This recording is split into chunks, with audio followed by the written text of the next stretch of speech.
Hi friends, you welcome to Shyam institute. So ఇవాళ సెషన్లో మనం కరెంట్ అఫైర్స్ డిస్కస్ చేద్దాం. వీటిలో భాగంగా మనం నూతన సిఈసి జ్ఞానేష్ కుమార్ ఇతని అపాయింట్మెంట్ జరిగింది. దీని గురించి డిస్కస్ చేద్దాం. దీని తర్వాత జన్ నివేష్ సిప్ పథకం, ఈ కామర్స్ కింగ్, దీని గురించి డిస్కస్ చేద్దాం. Indian BBC sports women of the year, తొలి Telugu track and field athlete, air ambulance, future best brands, ఈ కాన్సెప్ట్స్ని మనం చూద్దాం. వీటిలో మొదటిగా నూతన సిఈసి అనగానే మనకి చీఫ్ ఎలక్షన్ కమిషనర్ అనుకుంటాం కదా. Chief election commissioner, chief election commissioner కదా. ఈయన జనరల్గా మనకి చీఫ్ ఎలక్షన్ కమిషనర్స్ ఒక సిఈసి ఉంటారు, ఈసీలు ఇద్దరు ఉంటారనమాట. ఇది మన సిస్టమ్. చీఫ్ ఎలక్షన్ కమిషనర్ ఒకరు, ఎలక్షన్ కమిషనర్లు ఇద్దరు ఉంటారు. ఇది ఫస్ట్ అర్థం కావాల్సిన పాయింట్. ఇది మనకి ఎన్నవ అధికరణ అంటే ఇట్స్ రిలేటెడ్ టు ఎలక్షన్స్ అనేది రిలేటెడ్ టు ఆర్టికల్ 324 అనమాట. ఆర్టికల్ 324కు సంబంధించిన అంశం ఇది. అధికరణ లేదా ఆర్టికల్ అధికరణ 324. ఇవి బేసిక్ పాయింట్స్. సో పేరేంటి అని అంటే జ్ఞానేష్ కుమార్. రాజీవ్ కుమార్ ఉన్నారు అంతకుముందు, ఆయన ప్లేస్లో మనకి ఈయన అపాయింట్ అవ్వడం జరిగింది. ఈయన 26వ అనమాట, 26th సిఈసి అనమాట. ఈ 26th నెంబర్ మళ్ళీ మనం ఇంకొక చోట విన్నాం. ఎక్కడ అంటే ఆర్బీఐ గవర్నర్ కూడా కొత్తగా వచ్చిన ఆయన, ఆర్బీఐ గవర్నర్ కూడా 26th, సంజయ్ మల్హోత్రా విన్నాం కదా. సంజయ్ మల్హోత్రా ఈయన కూడా 26వ ఆర్బీఐ గవర్నర్ ఆయన. ఇక్కడ ఈయన కూడా సిఈసి, 26వ CEC, chief election commissioner. Chief election commissioner వీళ్ళ ఫంక్షన్ ఏముంటుంది అని అంటే జనరల్గా ఎలక్షన్స్ని సజావుగా జరపడం. అసెంబ్లీ, లెజిస్లేటివ్ పార్ట్లో ఉంటాయి కదా ఎలక్షన్స్, వాటిని రాష్ట్రపతి, ఉపరాష్ట్రపతి ఎలక్షన్స్, వీటిని ఎలాంటి ప్రాబ్లమ్స్ లేకుండా, ఇబ్బందులు లేకుండా సజావుగా సాగేటట్టు చూడడం వీళ్ళ ముఖ్య ఫంక్షన్. సో ఇక్కడ ప్రధాన ఎన్నికల కమిషన్ రాజీవ్ కుమార్ ఉన్నారు కదా. ఈయన తర్వాత ఇద్దరు ఎన్నికల కమిషనర్లో సీనియర్, అంటే ఇక్కడ రాజీవ్ కుమార్ సిఈసిగా ఉన్నప్పుడు ఇంకా మిగిలిన ఇద్దరు ఉన్నారు కదా, వీళ్ళిద్దరిలో సీనియర్ ఎవరంటే జ్ఞానేష్ కుమార్ అనమాట. ఈ జ్ఞానేష్ కుమార్ని సిఈసిగా ప్రమోట్ చేశారు. సో సుఖ్వీర్ సింగ్ అని ఇంకొక ఈసీ ఉన్నాడనమాట, ఎలక్షన్ కమిషనర్. అతను ఎలక్షన్ కమిషనర్లో పొజిషన్లోనే ఉన్నాడు. ఇంకొక అతన్ని ఈసీ కింద అపాయింట్ చేశారు. రాజీవ్ కుమార్ చీఫ్ ఎలక్షన్ కమిషనర్గా ఉన్నాడు, 25వ chief election commissioner Rajiv Kumar. Gyanesh Kumar వచ్చేటప్పటికి 26వ చీఫ్ ఎలక్షన్ కమిషనర్. ఇప్పుడు అంతకుముందు ఈ జ్ఞానేష్ కుమార్ ఎలక్షన్ కమిషనర్గా ఉండేవాడు. ఈయన్ని చీఫ్ ఎలక్షన్ కమిషనర్గా ప్రమోట్ చేశారు. మరి ఇక్కడ ప్లేస్ ఒకటి వేకెంట్ అవుతుంది కదా, ఆ ప్లేస్లోకి కొత్త పర్సన్ని, ఎలక్షన్ కమిషనర్ని అపాయింట్ చేశారు. ముందు ఉన్న పర్సన్ అతనే ఉన్నాడనమాట, సుఖ్వీర్ సింగ్ అని అతను ఉన్నాడు. ఓకేనా. సో అది పాయింట్. దానికి వద్దాం, ఆ కాన్సెప్ట్కి వద్దాం. సో నూతన సిఈసిగా ఇతన్ని నియమించడం జరిగిందనమాట.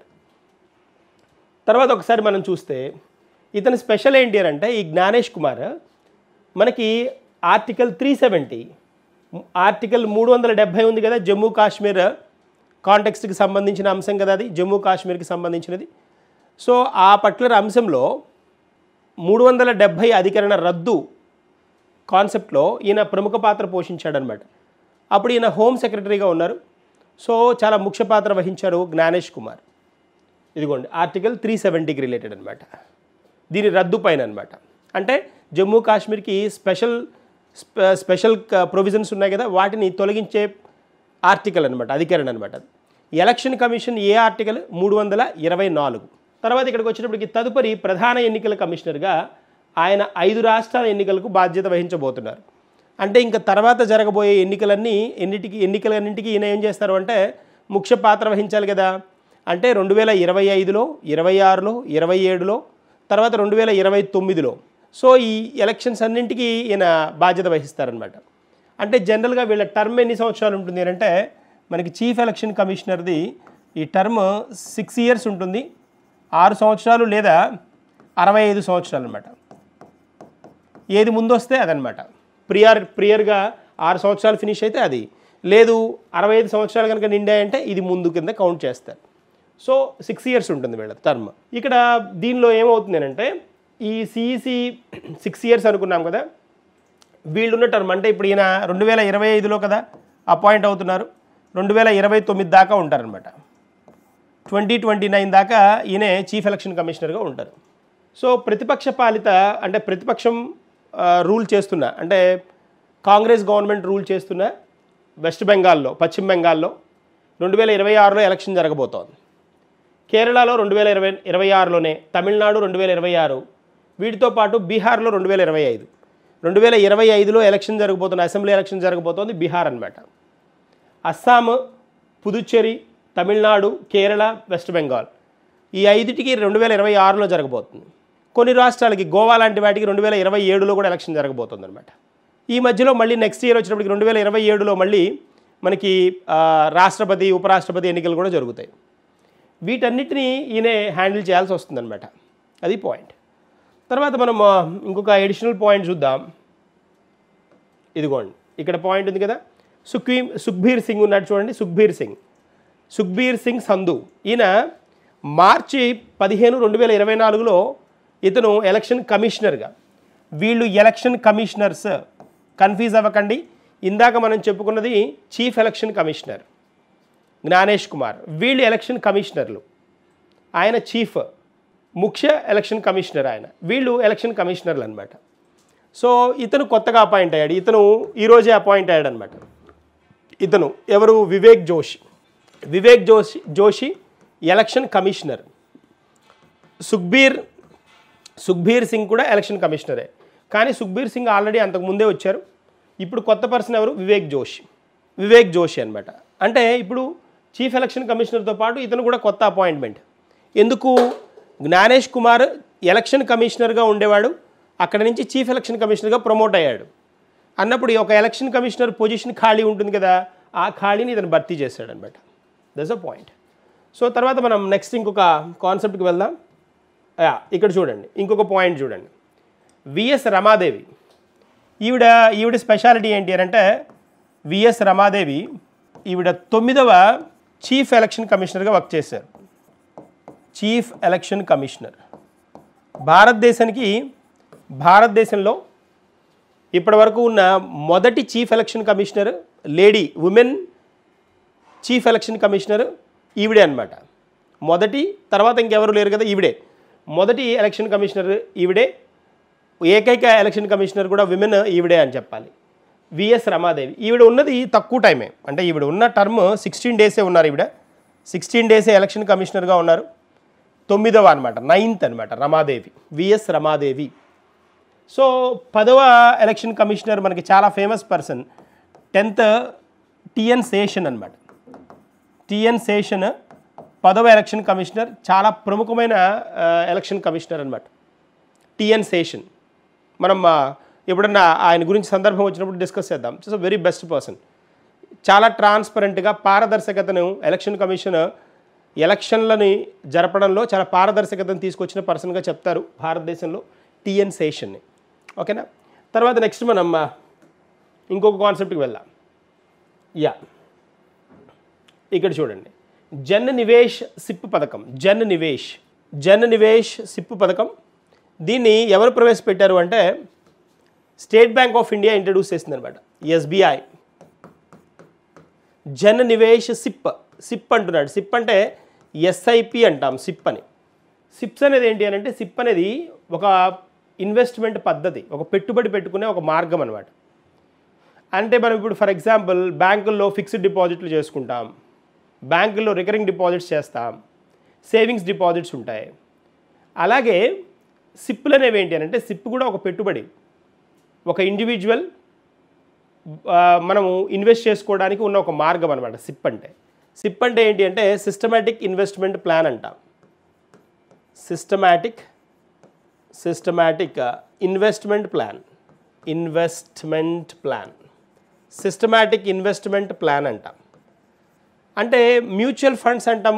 ఉన్నారా మీరు? మ్యూచువల్ ఫండ్స్ అని, మ్యూచువల్ ఫండ్స్ అనే కాన్సెప్ట్ వింటుంటాం. మ్యూచువల్ ఫండ్స్లో ఇదొక పద్ధతి అనమాట. సిప్ అనేది ఒక భాగం. మ్యూచువల్ ఫండ్స్కి ఒక పద్ధతి ఏంటి అంటే సిప్. ఒక బెస్ట్ ఎగ్జాంపుల్ ఏంటి మ్యూచువల్ ఫండ్స్ కంటే? సిప్ అనమాట. మ్యూచువల్ ఫండ్స్ అన్న కూడా అంతే. మ్యూచువల్ ఫండ్స్ అంటే ఏంటి అంటే మనం షేర్ మార్కెట్లో ఇన్వెస్ట్ చేసేటప్పుడు, షేర్ మార్కెట్లో పెట్టుబడులు పెట్టేటప్పుడు, ఒక కంపెనీ షేర్లో పెట్టుబడి పెట్టేటప్పుడు మనకి మార్కెట్ మీద అవగాహన లేనప్పుడు మనం ఏం చేస్తామంటే ఒక బ్యాంక్ దగ్గరికి వెళ్ళి, లేకపోతే ఒక నాన్ బ్యాంకింగ్ ఫినాన్షియల్ కంపెనీ దగ్గరికి వెళ్ళి మ్యూచువల్ ఫండ్స్లో మనం ఇన్వెస్ట్ చేసుకోవచ్చు అనమాట, పెట్టుబడి పెట్టుకోవచ్చు అనమాట. సో ఈ మ్యూచువల్ ఫండ్ సిస్టమే బెస్ట్ ఎగ్జాంపుల్. మ్యూచువల్ ఫండ్కి ఏది అంటే సిప్ అంటాం. SIP, systematic investment plan. So ఇక్కడ మనకి జన్ నివేష్ అనే ఒక పథకాన్ని, సిప్ పథకాన్ని స్టేట్ బ్యాంక్ ఆఫ్ ఇండియా ప్రవేశపెట్టింది. ఎవరు ప్రవేశపెట్టారని క్వశ్చన్ అడుగుతాడు. So state bank of India.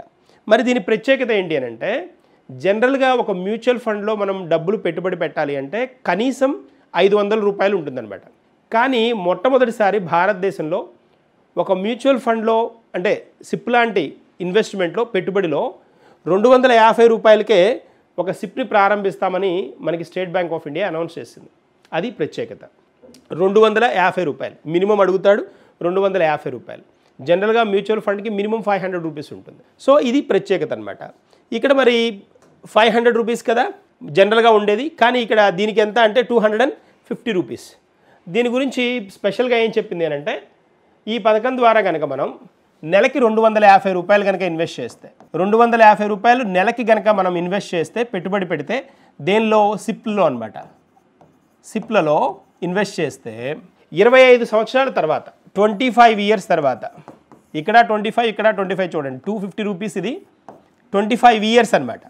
25 సంవత్సరాల తర్వాత అంటే మనము 250 రూపాయలు చొప్పున నెలకు అనుకోండి, 250 రూపాయలు నెలకి చొప్పున మనం సంవత్సరంలో ఎంత ఇన్వెస్ట్ చేస్తాం? ఒక 3000. 25 సంవత్సరాలు అనుకోండి, 25 సంవత్సరాలకి సంవత్సరానికి 3000 చొప్పున 25 సంవత్సరాలకి ఎంత అవుతుంది? 75,000 అవుతుంది. మనం పెట్టుబడి ఎంత పెడతాం? 75,000 పెడతాం. ఇది సింపుల్ పాయింట్, అంతే కదా. 25 సంవత్సరాలు నెలకి 250 రూపాయలు చొప్పున సంవత్సరానికి ఎంత అవుతుంది? 3000 రూపాయలు అవుతుంది, అంతే కదా. సో 3000 రూపాయలు 25 సంవత్సరాలు, 25 × 3 75,000. అంటే మనం 250 రూపాయలు చొప్పున నెలకి 250 రూపాయలు చొప్పున 25 ఏళ్ళకి మనం పెట్టే పెట్టుబడి ఎంత అంటే 75,000 రూపాయలు. కానీ మనకి రిటర్న్స్ ఏమిస్తుంది అని అంటే ఈ సిప్లో ఇన్వెస్ట్ చేయడం వల్ల 4,74,490 రూపాయల 9 రూపాయల రిటర్న్స్ని ఇస్తుంది. తిరిగి వచ్చే అమౌంట్ ఎంత అవుతుంది? 4,74,000. అంటే దాదాపుగా చూడండి ఇక్కడ 4 లక్షల రూపాయల దాకా మనకి పైన అమౌంట్ వస్తుంది, వడ్డీ కింద వస్తుంది. 4 లక్షల రూపాయలు వడ్డీ అంటే గొప్ప విషయమే కదా, పెద్ద అమౌంట్ కింద కదా. అంటే 25 ఏళ్ళు అనేది డ్యూరేషన్ ఉంది. 25 సంవత్సరాలు అన్నప్పుడు డ్యూరేషన్ ఎక్కువ డ్యూరేషనే, కానీ చిన్న అమౌంట్ కదా, పెట్టుబడి చిన్న పెట్టుబడి కదా. సో ఇలాగా చిన్న పెట్టుబడిదారులు ఎవరైతే ఉంటారో, చిన్న వర్తక వ్యాపారులు ఎవరైతే ఉంటారో వాళ్ళని అట్రాక్ట్ చేయడం కోసం వాళ్ళకి ఒక బల్క్ అమౌంట్ని కొన్ని సంవత్సరాల తర్వాత, ఒక 25 సంవత్సరాల తర్వాత వచ్చే విధంగా చేయడం కోసం ఈ పర్టికులర్ పథకాన్ని ప్రవేశపెట్టిందనమాట. ఎవరు? State bank of India. So ఇందులో వారు చెల్లించేది ఎంత అంటే 75,000 మాత్రమే. వారికి వచ్చే మొత్తం 4 లక్షల పైగా వడ్డీ రూపంలో వస్తుంది. అది పాయింట్ అనమాట. That's one. తర్వాత నెక్స్ట్ వన్కి వెళ్దాం. నెక్స్ట్ వన్ చూద్దాం. E commerce king. E commerce అని వింటున్నాం కదా మనం. ఇప్పుడు ఈ కామర్స్ అనే వర్డ్ చాలా కామన్గా వింటున్నాం. మనకి కావాల్సిన సర్వీసెస్ అన్నిటినీ మనకి డోర్ డెలివరీ చేసే వ్యవస్థ కదా. డోర్ డెలివరీ చేసే వ్యవస్థే కదా ఇది ఈ కామర్స్. సో మన దేశంలో ఈ కామర్స్ అమ్మకాల జోరు భారీగా పెరిగింది. గృహోపకరణాలు కానీ, తర్వాత పోతే ఆహారము, అదే జొమాటో లాంటివి, అంతే కదా. తర్వాత వస్త్రాలు, ఇలా అన్నీ ఆన్లైన్లోనే మనం ఆర్డర్ ఇచ్చేసుకుంటున్నాం. మరి ఇట్లా కనుక చూస్తే మొత్తంగా ఈ కామర్స్ పట్టణాలు, నగరాల్లో ప్రజల జీవితాల్లో భాగమైపోయింది, అంతే కదా. ఇదొక పెద్ద ప్రాసెస్ లాగా. హౌస్ హోల్డ్ యాక్టివిటీస్ అంటే మనకి ఇంట్లో ఉండే పెద్దవాళ్ళు కానీ, పెద్దవాళ్ళకు కూడా అలవాటు అయిపోయింది. ఏదైనా అనగానే ఆర్డర్ ఇచ్చేద్దాం ఆన్లైన్లో వేస్తున్నారు కదా. సో అంత సింపుల్గా ఏమవుతుంది అంటే మళ్ళీ డెలివరీ కూడా మన ఇంటి దగ్గరికే వస్తుంది. మళ్ళీ మనం బయట కొనేదానికంటే కూడా తక్కువ కాస్ట్కి వచ్చేస్తాం. ఇది ఒక సులభమైన మార్గం అనమాట. అయితే ఈ కామర్స్ కింగ్ ఎవరు అంటే ప్రపంచవ్యాప్తంగా ఈ కామర్స్ ఈ పద్ధతిని ఈ సిస్టమ్ని శాసిస్తున్న దేశం ఏది అని అంటే చైనా. దీనికి రిలేటెడ్గా మనకి కొన్ని గణాంకాలు ఉన్నాయన్నమాట. సో వాటిని చూద్దాం. 2024 అక్టోబర్ నాటికి చైనాలో మనకంటే దాదాపుగా 30 రెట్లు ఎక్కువ అమ్మకాలు జరిగాయి ఈ కామర్స్కి సంబంధించి. చైనా ఈ కామర్స్ మార్కెట్తో పోలిస్తే అమెరికా మార్కెట్ తక్కువగా ఉండడం గమనార్హం. చైనా మార్కెటే ఎక్కువ. అంటే చైనా టార్గెట్ ఎలా ఉంటుంది అని అంటే మిడిల్ క్లాస్ వాడిని టార్గెట్ చేస్తుంది, మధ్యతరగతి వాడిని ఫోకస్ చేస్తుంది. మధ్యతరగతి వాడికి అందుబాటులో ఉండే విధంగా ధర కనుక ఉంది అనుకోండి, ఎలాంటి వస్తువైనా కొనడానికి ముందుకు వస్తాడు. వాళ్ళ టార్గెటే అది ఉంటుందన్నమాట.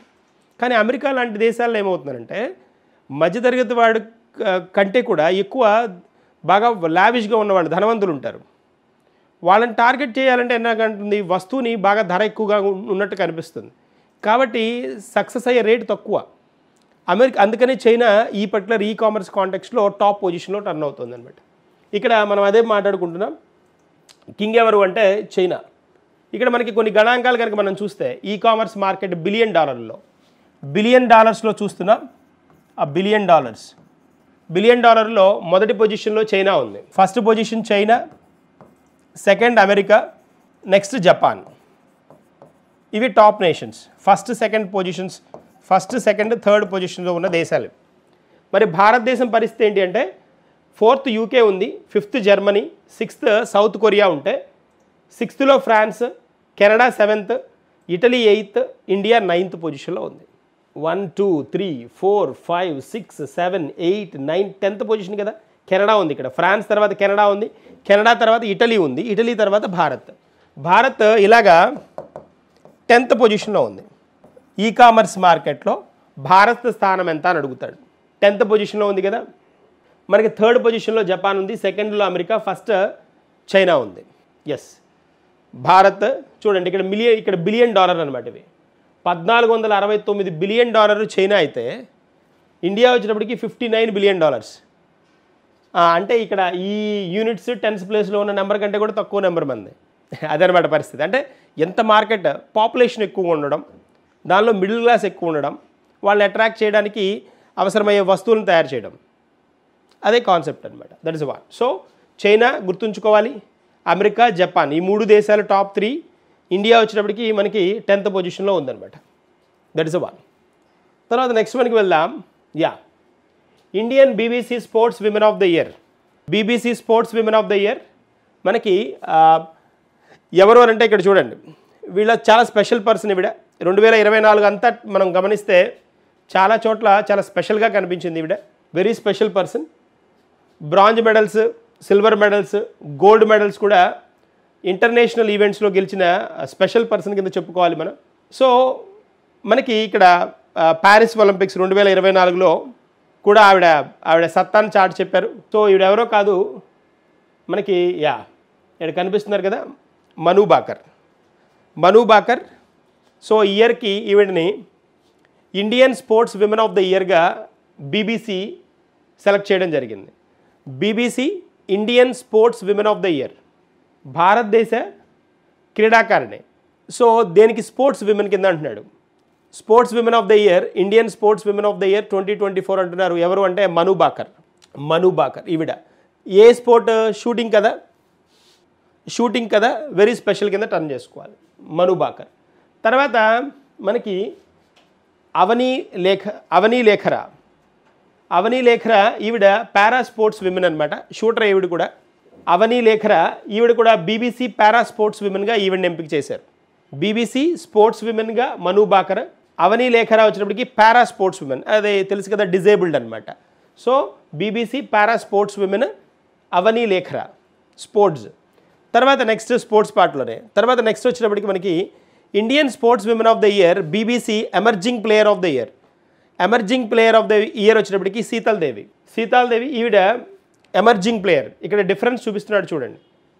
ఎమర్జింగ్ క్రీడాకారిణి అన్నాడు అనుకోండి Sheetal Devi. Para sports women of the year అన్నాడు అనుకోండి, BBC para sports women of the year అన్నాడు అనుకోండి, అవనీ లేఖరా. టోటల్ ఓవరాల్గా Indian sports women of the year అన్నాడు అనుకోండి మను బాకర్. తర్వాత లైఫ్ టైం పార్ట్లో కూడా ఇచ్చాడు ఇక్కడ. Life time achievement award 2024 Indian sports women BBC Indian sports women life time achievement award వచ్చినప్పటికీ మనకి మిథాలీ రాజ్కి ఇచ్చారు, cricket Mithali Raj. So Indian sports women of the year life time achievement award, జీవిత సాఫల్య పురస్కారం అనమాట. ఎవరు? మిథాలీ రాజ్. ఈ నలుగురు గుర్తుంచుకోవాలి, కన్ఫామ్గా క్వశ్చన్ అడుగుతాడు. విమెన్ అందులో వెరీ స్పెషల్ కదా, స్పోర్ట్స్కి రిలేటెడ్ పర్సన్స్, చాలా స్పెషల్గా స్పోర్ట్స్లో నిలిచిన పర్సన్స్ వీళ్ళు. సో వీళ్ళ గురించి ఖచ్చితంగా మనం we have to know something అనమాట. ఇక్కడ చూడండి, నెక్స్ట్ ఇంకొక స్పోర్ట్స్ విమెన్ గురించి మనం మాట్లాడబోతున్నాం. ఈవిడ జ్యోతి ఎర్రాజ్. ఈవిడ చూడండి ఇక్కడ తొలి Telugu track and field athlete. మనకి మన ఆంధ్రప్రదేశ్కి చెందిన వ్యక్తి, దట్టు ఈవిడేంటి అంటే తొలి Telugu track and field athlete అంటున్నాడు, స్ప్రింటర్ అనమాట, పరుగు పందాలు అనమాట. So very special. ఇక్కడ ఈవిడ పాయింట్ ఏంటంటే, కాంటెక్స్ట్ ఏంటి అని అంటే, ప్రపంచంలో అంటే ప్రపంచవ్యాప్తంగా నాకు రికగ్నిషన్ వచ్చినా కూడా ఆర్థికంగా నాకు అంటే ఆర్థికంగా నన్ను పరిపుష్టి అవ్వలేదు నేను. ఇక్కడ మనకి ఆ ఫెసిలిటీస్ లేవు అని చెప్తోంది అనమాట ఆవిడ. చాలా రోజుల నుంచి ఈ వాయిస్ రేస్ చేస్తోంది. ఎవరు? ఎర్రాజీ అనమాట, జ్యోతి ఎర్రాజ్ ఈవిడ. సో ఇక్కడ మరి స్పెషాలిటీ ఏంటి ఈవిడిది అని అంటే, ఈవిడ ట్రాక్ ఒకసారి పార్ట్ చూద్దాం. ఆంధ్రప్రదేశ్ మరియు తెలుగు మూలాలు కలిగిన తొలి మహిళా ట్రాక్ అండ్ ఫీల్డ్ అథ్లెట్ ఈవిడ. షీ బిలాంగ్స్ టు వైజాగ్ అనమాట, విశాఖపట్నానికి చెందిన వ్యక్తి. అందుకని ఈవిడని ఏమంటారు అని అంటే విశాఖ ఎక్స్ప్రెస్ అంటారు, విశాఖ ఎక్స్ప్రెస్. మరి స్ప్రింటర్ కదా, రన్నర్ కదా, ఎక్స్ప్రెస్ ట్రైన్లో ఎక్స్ప్రెస్ లాగా పరిగెడుతుంది అనేసి అనమాట, విశాఖ ఎక్స్ప్రెస్ అంటారు. ఎవరు? జ్యోతి ఎర్రాజ్. సో ఇక్కడ ఈమె స్పెషల్ ఏంటి అని అంటే 100 మీటర్ల హార్డిల్లో 100 మీటర్స్ హార్డిల్ ఉంటుందన్నమాట. దానిలో ప్రత్యేకత కలిగి ఉన్న మహిళ మరియు భారత జాతీయ రికార్డును కూడా కలిగి ఉన్నది. వెరీ స్పెషల్ అనమాట. తక్కువ నిమిషాల్లో ఈ 100 మీటర్ల ట్రాక్ని క్లియర్ చేసిన విమెన్ కింద లిస్టులో కూడా ఈవిడ ఉంది. తర్వాత చూస్తే ఇంకొన్ని ఈవిడ స్పెషల్ థింగ్స్ కనుక మనం అబ్జర్వ్ చేస్తే 2022లో 13.23 మినిట్స్ 23 సెకండ్స్లో అనురాధ బిస్వాల్ యొక్క దీర్ఘకాల రికార్డును బద్దలు కొట్టిందనమాట. 2022లో అనురాధ బిస్వాల్ రికార్డు ఉండేది. ఆ రికార్డుని ఈవిడ 13.23 సెకండ్లో 100 మీటర్స్ టర్న్ చేసి ఆ రికార్డుని బద్దలు కొట్టేసింది. అలా అక్కడి నుంచి 2022 నుంచి ప్రాచుర్యంలోకి వచ్చిందనమాట. తర్వాత 2023లో బ్యాంకాక్లో జరిగిన ఆసియా అథ్లెట్స్ ఛాంపియన్షిప్లో 100 మీటర్ల హార్డిల్లో బంగారు పథకాన్ని గెలుచుకుంది. బ్యాంకాక్లో జరిగిన ఏషియా అథ్లెట్స్ ఛాంపియన్షిప్లో 2023లో గోల్డ్. తర్వాత 2023లో 60 మీటర్ల హార్డిల్స్లో 5 సార్లు జాతీయ రికార్డును బద్దలు కొట్టింది. చూడండి, చిన్న వ్యక్తి కాదు, 5 సార్లు జాతీయ రికార్డుని బ్రేక్ చేసిందనమాట. 2023లో అస్తానా, కజకిస్తాన్లోని అస్తానాలో జరిగిన ఏషియా ఇండోర్ అథ్లెటిక్స్ ఛాంపియన్షిప్లో రజత పథకం గెలుచుకుంది. ఇది స్పెషల్ వన్, ఇది స్పెషల్, వెరీ స్పెషల్. గోల్డ్ కదా. అలా ఇంత అడ్వాన్స్డ్గా ఉండి ఇంత క్విక్గా ఈ స్పోర్ట్లో అనతి కాలంలో మంచి పేరు తెచ్చుకున్న ఈవిడికి ఆర్థిక ఇబ్బందులు ఉన్నాయా ఇవని రీసెంట్గా న్యూస్లో కూడా వస్తుందన్నమాట. సో మనం ఏంటి, ఇక్కడ విశాఖ ఎక్స్ప్రెస్ అని పేరు కాబట్టి అది గుర్తుంచుకోవాలి. చాలా పర్సన్స్ ఉన్నారు ఇట్లా, ఒక్కొక్క స్టేట్కి ఒక స్పెషల్ పర్సన్ ఎవరైతే ఉంటారో వాళ్ళని వాళ్ళ సిటీ నేమ్ తోటి పిలుస్తారనమాట. Very special. సో అట్లాగే మనకి నెక్స్ట్ వన్కి వెళ్దాం, నెక్స్ట్ కాన్సెప్ట్ చూద్దాం. ఫ్యూచర్ బెస్ట్ బ్రాండ్స్ ఇండెక్స్ 2024లో, అంటే ఇచ్చింది 2025కి సంబంధించి, ఇచ్చింది 2025లో ఇది. కానీ దీనిలో ఇన్ఫర్మేషన్ ఏముంటుందంటే వాళ్ళ పర్ఫార్మెన్స్ 2025కి 24కు సంబంధించింది ఉంటుందన్నమాట. Future brand index 2025, future brand index 2025 2024కు సంబంధించిన అంశాలు ఉంటాయి దీనిలో. Reliance company, Apple and Nike company ఉంది కదా, నైక్ ఉంది కదా, యాపిల్ తెలుసు మనకి, నైకే అంటాం కదా, నైకే కంపెనీ. వీటిని అధిగమించి ప్రపంచంలో 2వ అత్యుత్తమ బ్రాండ్గా నిలిచింది. ప్రపంచంలో 2వ అత్యుత్తమ బ్రాండ్గా నిలుస్తోంది. మొదటిది శాంసంగ్, రెండవది రిలయన్స్ అనమాట. ఇవి జనరల్గా యాపిల్, నైకే ఇవన్నీ టాప్ క్లాస్లో ఉండే బ్రాండ్లు, ఇంటర్నేషనల్ బ్రాండ్లు కదా, అంతర్జాతీయంగా. వాటిని కూడా వెనక్కి నెట్టేసి మనకి రిలయన్స్ వచ్చినప్పటికీ 2వ స్థానంలోకి వచ్చింది, 2వ అత్యుత్తమ బ్రాండ్గా నిలిచింది అని ఫ్యూచర్ బ్రాండ్ ఇండెక్స్ 2024కు సంబంధించిన అంశాలను 2025లో అనౌన్స్ చేస్తున్నారు. కొరియాకు చెందిన శాంసంగ్ మొదటి స్థానంలో నిలిచింది. ఆ తర్వాత 2వ స్థానంలో మనకి రిలయన్స్ ఉంది. Apple, Nike, Walt Disney, Netflix, Microsoft, Intel, తర్వాత టయోటా, ఇవన్నీ ప్రసిద్ధ ప్రపంచ బ్రాండ్ల కంటే కూడా మన రిలయన్స్ ముందులో ఉందన్నమాట. సో ఈ జాబితాలో ఉన్న ఏకైక భారతీయ కంపెనీ కూడా రిలయన్సే. ఏకైక భారతీయ కంపెనీ రిలయన్స్ అనమాట. అది ఇంపార్టెన్స్. చలో వెళ్దాం, నెక్స్ట్ వన్కి వెళ్దాం. నెక్స్ట్ చూద్దాం, ఇక్కడ చూద్దాం. మనకి ట్యాగ్ ఏంటి అని అంటే ఎయిర్ అంబులెన్స్. ఇప్పటి వరకు మనం అంబులెన్స్ అనగానే ఒక రెడ్ లైట్ హోల్డ్ అవుతూ సౌండ్ చేసుకుంటూ వచ్చే మనకి ల్యాండ్ మీద వచ్చే మనం వీటిని చూసాం. కానీ ఇప్పుడు ఇవాళ న్యూస్లో మనకు కనిపించింది ఏంటి అని అంటే ఎయిర్ అంబులెన్స్. ఎయిర్ అంబులెన్స్ అంటే మనకి మౌలిక సదుపాయాలు పెరుగుతూ ఉన్నా, ఇన్ఫ్రాస్ట్రక్చర్ బాగా డెవలప్ అవుతున్నా కూడా ఈ ట్రాఫిక్ ప్రాబ్లమ్స్ తోటి ఏమవుతుంది అని అంటే కొన్ని సందర్భాల్లో, చాలా సందర్భాల్లో పేషెంట్స్ హాస్పిటల్కి రీచ్ అయ్యే లోపే చనిపోతూ ఉంటారు. వాళ్ళకి సరైన సదుపాయాలు దానిలో అంబులెన్స్లో దొరకకపోవడం ఒకటి, తర్వాత ఆ వేగంలో అంటే కరెక్ట్ టయానికి కనుక తీసుకువెళ్ళే కనుక ఛాన్స్ కనుక ఉంటే వాళ్ళని ఒక లైఫ్ని మనం బతికించిన వాళ్ళం అవుతాం. ఈ కాన్సెప్ట్ని బేస్గా చేసుకొని ఐఐటి మద్రాస్ రీసెంట్గా ఈ కాన్సెప్ట్ని ముందుకు తీసుకొచ్చిందనమాట. ఈ ప్లేన్, ఐఐటి మద్రాస్ ఆధారిత ఎలక్ట్రిక్ ఎయిర్ క్రాఫ్ట్ స్టార్టప్ ఈ ప్లేన్ అనే ఒక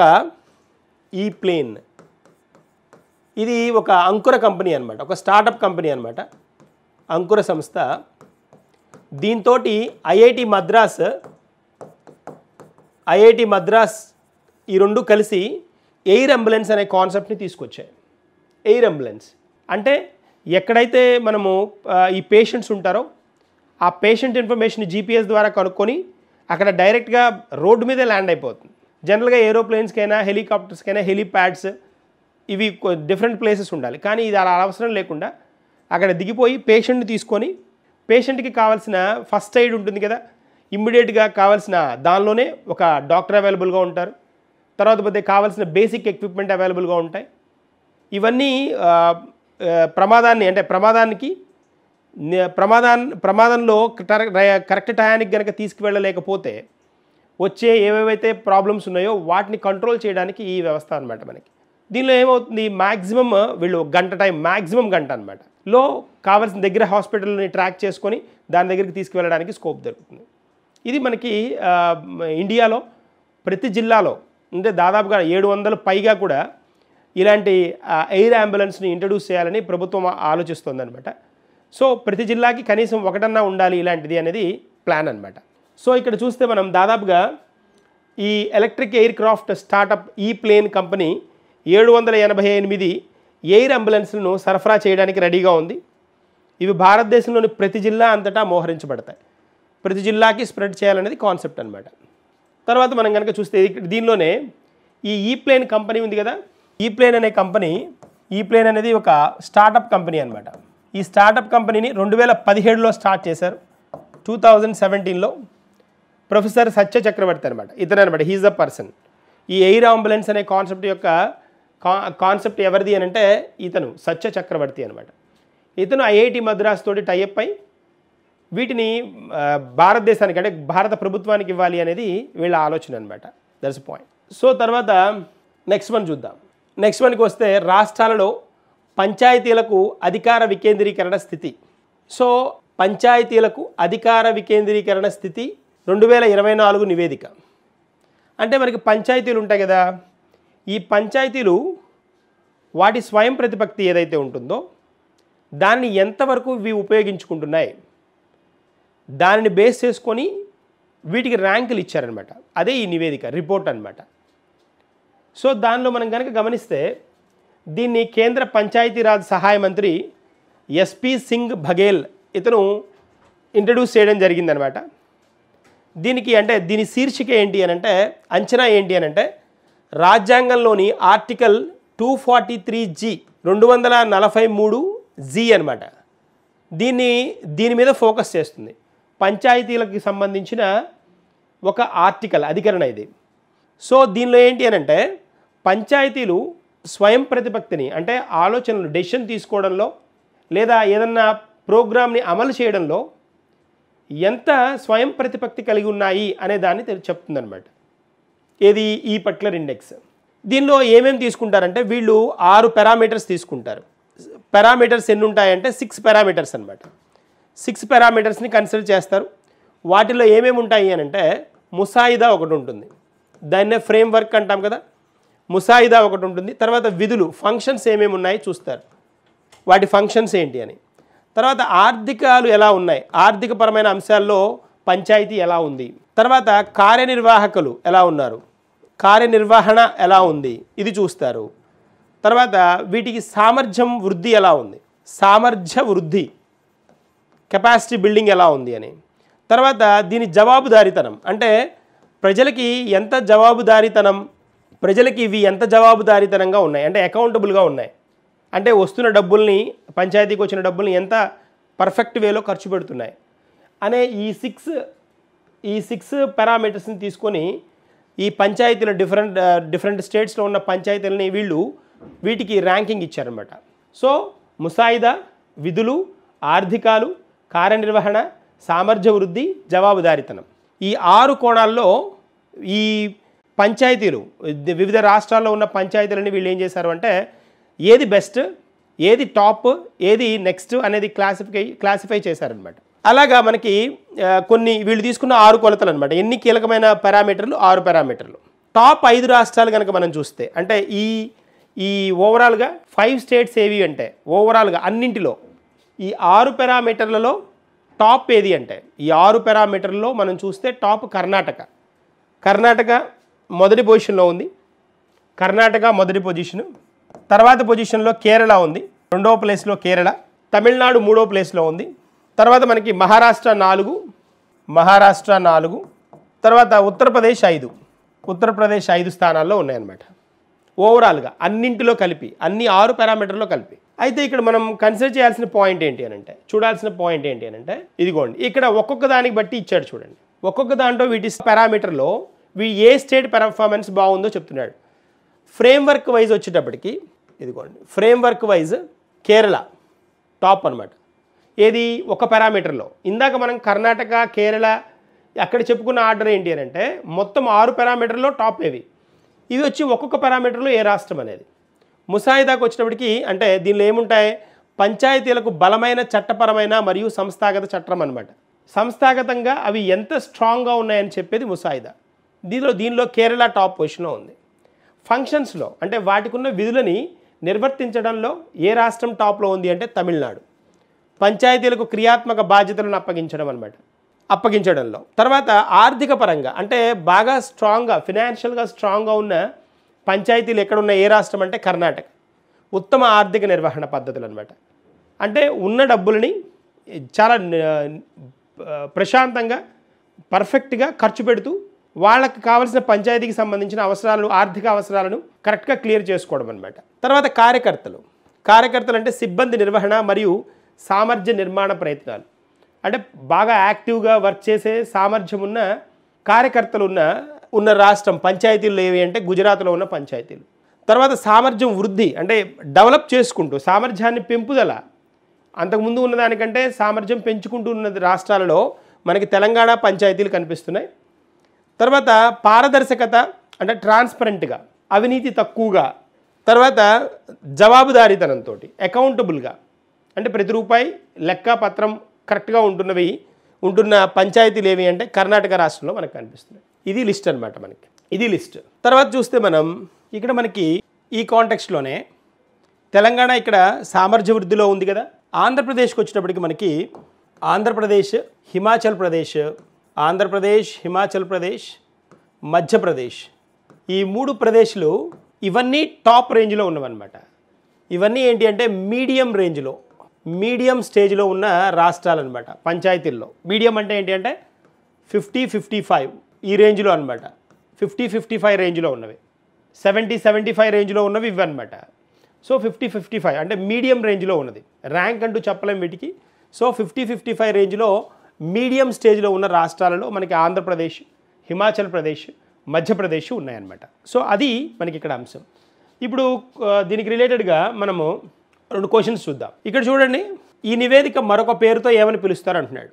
ఈ పంచాయతీరాజ్ రిలేటెడ్గా ఉన్న నివేదికని ఇంకొక పేరుతో ఏమని పిలుస్తారు అని అంటే దీన్నే పంచాయతీ మౌలిక సూచిక అంటారు. కాదు, మౌలిక సూచిక కాదు, గ్రామీణాభివృద్ధి సూచిక. గ్రామీణం కాదు కదా, మనకి ఇక్కడ మాట్లాడుతోంది మనం దేని గురించి, పంచాయతీ స్థితి, పంచాయతీల స్థితి నివేదిక అంటున్నాం దీన్ని.